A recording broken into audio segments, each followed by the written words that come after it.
तो आज हम मानते हैं कि जिस दिन से प्रकृति माँ का दूध हटा देती है, उसी दिन से हमारे शरीर में दूध पचाने के लिए जो कोई सिस्टम भगवान ने दी है, वो सिस्टम भी बंद कर दी जाती है।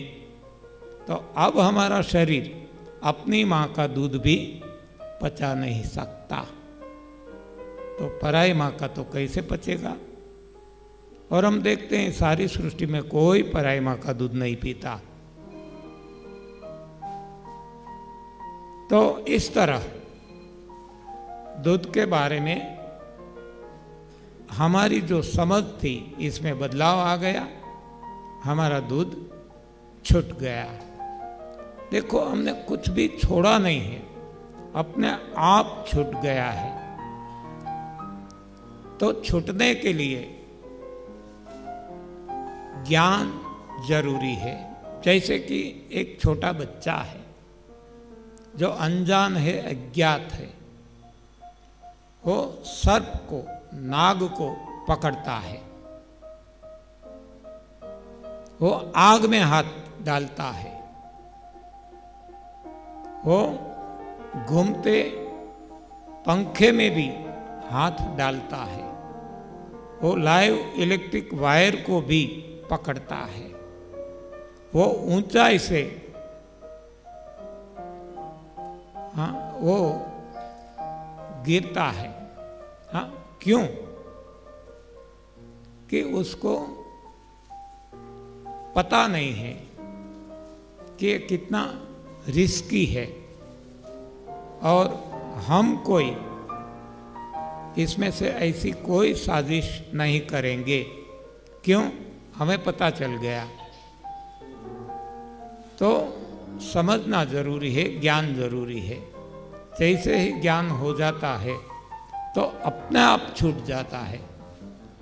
देखो, हमने किसी ने नहीं पढ़ाया है कि नाग को नहीं पकड़ना, आग में हाथ नहीं डालना, लाइव इलेक्ट्रिक वायर को नहीं पकड़ना।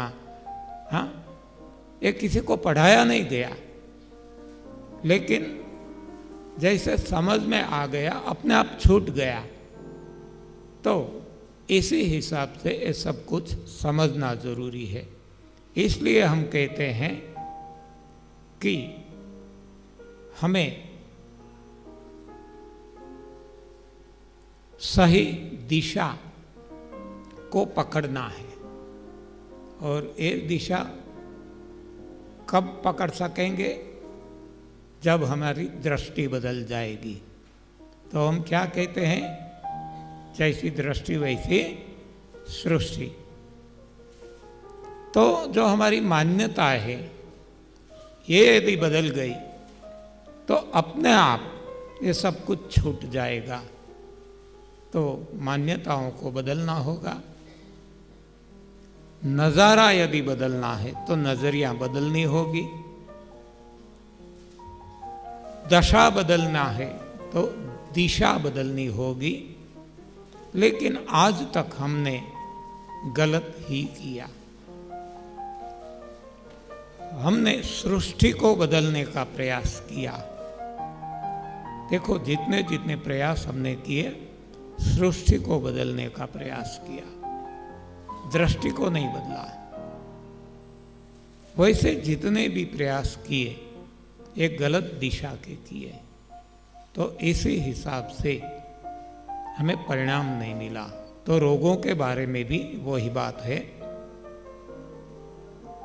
तो रोगों को हटाने की हमने कोशिश की, रोग नहीं हटे। लेकिन रोगों का कारण यदि हमें समझ में आ गया तो कारण अपने आप छूट जाएगा और रोग अपने आप परमानेंटली छू हो जाएंगे, गायब हो जाएंगे। इतनी सहज बातें, इतनी सरल बातें हैं। तो अब हम देखते हैं कि ये जो अनवांटेड एलिमेंट हमारे शरीर में जमा हो गया है, गलत भोजन के कारण, तो इसको कैसे हटाया जाए। तो हटाने के लिए बहुत सारे रास्ते हैं। इसमें से हमने 3 पसंद किए हैं, चुने हैं। We have selected only 3 out of all available. तो 3 क्या है? एक तो ये हमारी कोई रिसर्च नहीं, इन्वेंशन नहीं, जो था इसमें से हमने पसंद किया। तो ये 3 में एक है बड़ी आंत को साफ करना। बड़ी आंत को साफ करना क्यों? परापूर्व से हम जानते आए हैं कि कब्ज ही सारे रोगों का कारण है, बराबर, हम सब जानते हैं। तो सबसे पहले जरूरी है कब्ज को हटाया जाए। लेकिन कब्ज को कैसे हटाएं, ये भी समझना जरूरी है। जब मुझे कब्ज थी, जब मैं रोगिष्ठ था, तो मैं हिमद, हरड़, त्रिफला चूर्ण, कायम चूर्ण, ऐसे नाना प्रकार के चूर्ण जो बाजार में मिलते हैं, इसका इस्तेमाल करता था। अरंड तेल का भी इस्तेमाल करता था, और जो भी ऐसा कुछ सामने आता सभी का इस्तेमाल करता था। और मुझे लगता था कि पेट साफ हो रहा है। लेकिन जब सही बात समझ में आए, तभी ये समझ में आया कि पेट साफ नहीं होता था। ये तो जो पाइपलाइन में, जो प्रोसेस में जो भोजन था, तो इस भोजन को ये हिमेज, हरड़, ये सब कुछ टका मार के बाहर कर देती थी और खुद चिपक जाती थी बड़ी आंत के अंदर।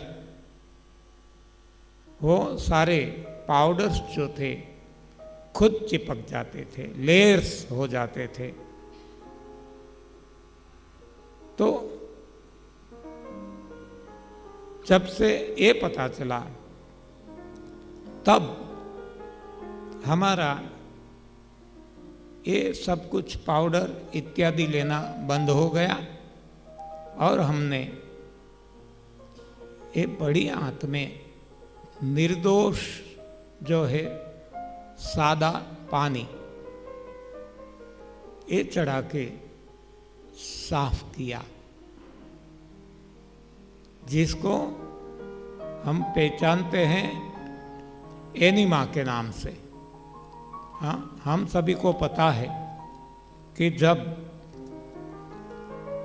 कोई सर्जरी होती है तो डॉक्टर्स पहले एनिमा देते हैं, लेकिन उनका एनिमा कुछ अलग है। वहाँ कुछ केमिकल्स डाले जाते हैं मल द्वार के द्वारा, एनस के द्वारा रेक्टम में। यहाँ ऐसा नहीं है, यहाँ शुद्ध पानी है। तो वैसे देखें तो इसको एनिमा नहीं कह सकते, लेकिन समाज में जो प्रचलित नाम है, इस हिसाब से हम इसको एनिमा कहते थे। लेकिन हमने देखा कि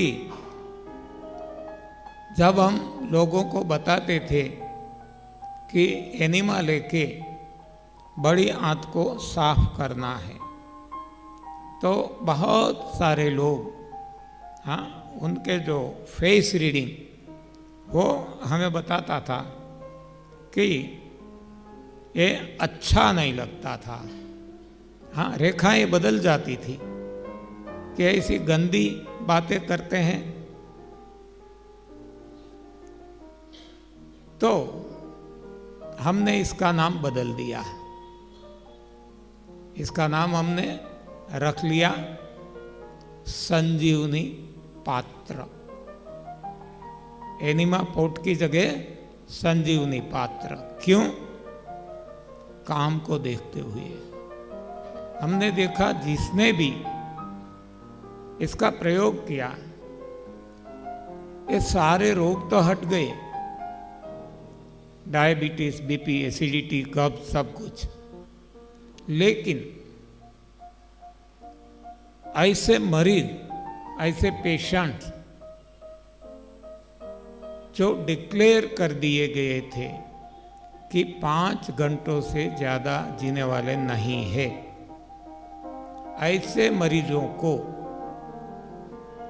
इस साधन से पानी चढ़ाकर बड़ी आंत साफ कर दी गई। लंबे समय तक, कितनी लंबे, हाँ, सालों तक वो अच्छी तरह से जीवन जिए।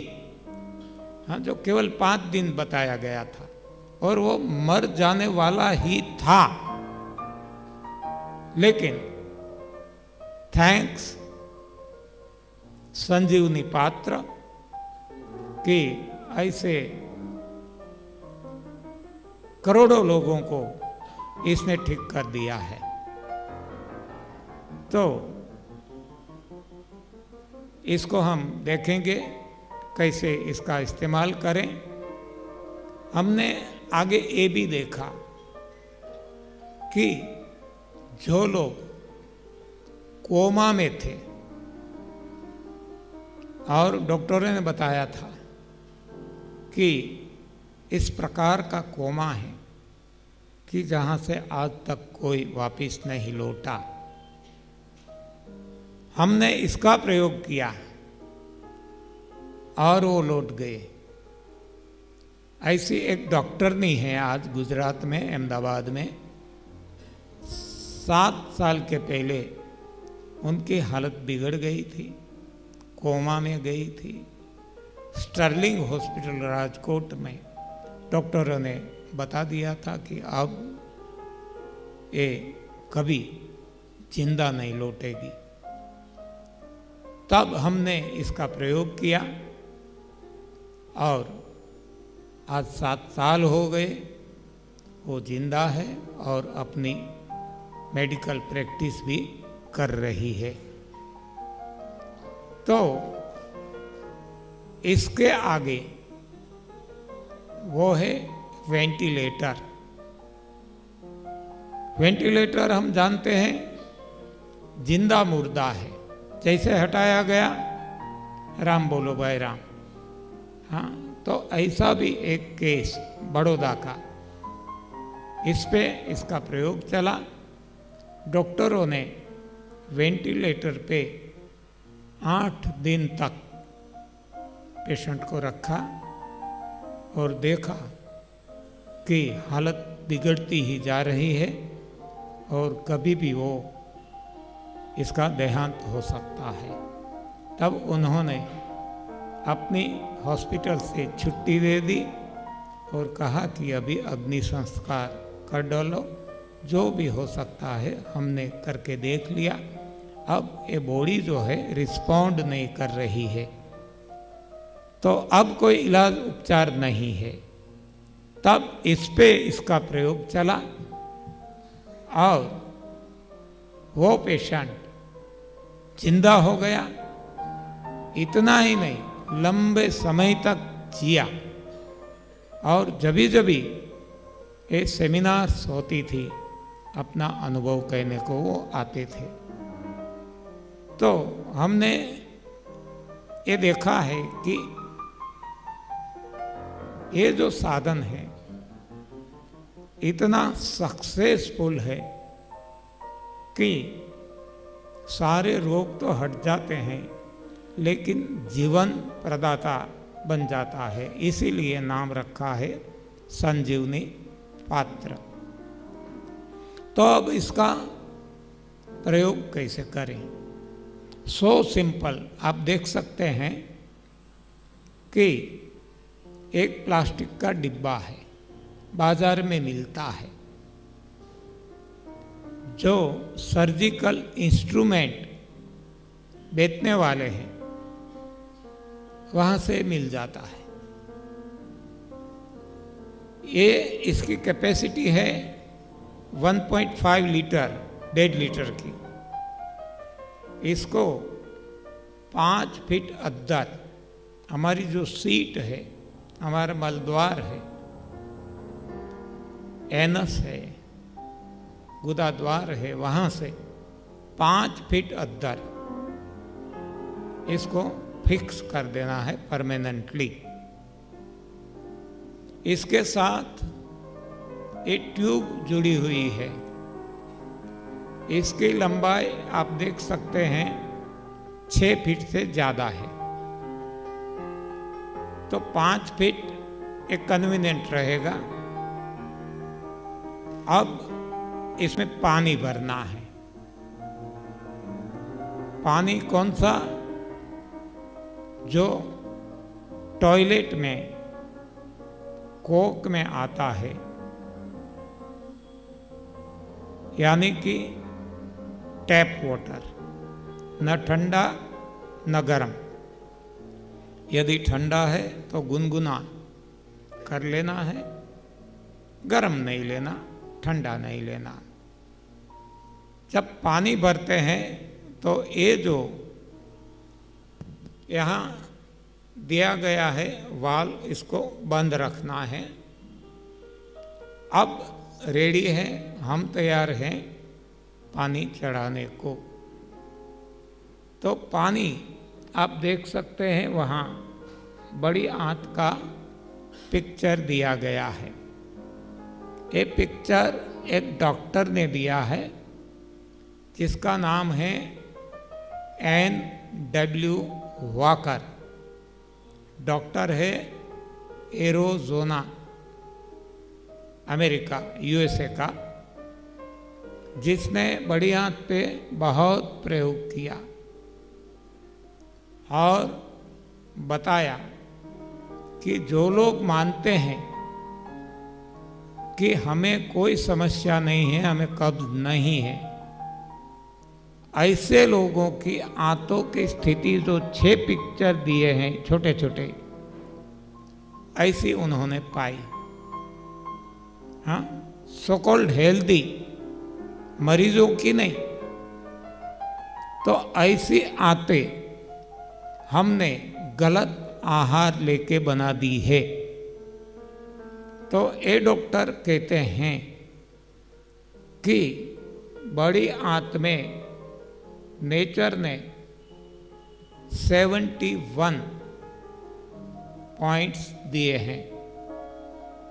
उनका अपना मानना है। तो हर कोई पॉइंट अपना अपना फर्ज निभाता है। देखो, जो फैक्ट्री है या तो कहीं भी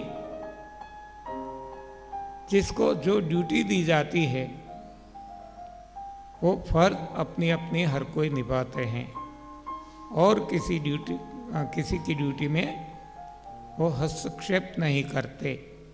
तो यहीं भी ऐसी व्यवस्था है। तो इस डॉक्टर ने बताया है कि यदि कोई भी पॉइंट वो बंद हो गया तो अपना काम वो नहीं है, वो जो हमारे अवयव हैं वो काम नहीं कर सकते। जैसे कि किडनी है, पेनक्रियास है, लीवर है, तो इसको कमांड यहाँ से मिलता है। तो कमांड ही बंद हो जाता है तो वो चाहे सक्षम है फिर भी अपना काम नहीं कर पाते। तो मैं तो इलेक्ट्रिकल इंजीनियर हूँ, तो मैं इसको इस तरह समझाता हूँ कि एक स्विच बोर्ड है जिसमें हम देखते हैं कि जो स्विच हम चालू करते हैं उसी से जो पावर मिलता है, बिजली मिलती है, तो ये इलेक्ट्रिकल इक्विपमेंट चालू बंद होता है, वो काम करना बंद कर देगा। तो इसके हिसाब से शरीर में कोई न कोई एक कमी या तो रोग हम महसूस कर सकेंगे। वहाँ आप देखेंगे कि मल द्वार से नीचे से वहीं बताया गया है कि एक ऐसा पॉइंट है जो शुगर बैलेंस करता है। यदि वो दब गया, बंद हो गया, तो अब स्वाभाविक है शुगर बैलेंस नहीं हो सकती, यानी कि कभी ज़्यादा कभी कम बैलेंस ही नहीं होते थे, ये कंट्रोल ही निकल गया। तो इस डॉक्टर का मानना है कि डायबिटीज़, जिसको हम शुगर कहते हैं, तो ये कोई शुगर खाने से या मीठा खाने से इसको कोई लेना देना नहीं है। ये यहाँ जो पॉइंट दब गया है, इसको यदि आप साफ कर लें, डायबिटीज़ गायब। और ये अनुभव है सभी का, करोड़ों लोगों का। हाँ, जो विज्ञान कहता है कि डायबिटीज़ नॉन रिवर्सिबल है, हाँ, डायबिटीज़ इनक्योरेबल है, ये जो कहा जाता है, यहाँ वो गलत साबित होता है। बहुत सारे लोगों के डायबिटीज़ हाँ यूं चले गए हैं, मालूम ही नहीं, पता ही नहीं चले। क्यों? कि उन्होंने अपनी बड़ियाँ साफ कर ली। तो आगे देखेंगे। अभी हमारे लिए अमृत रसपान तैयार है, जो मृत नहीं।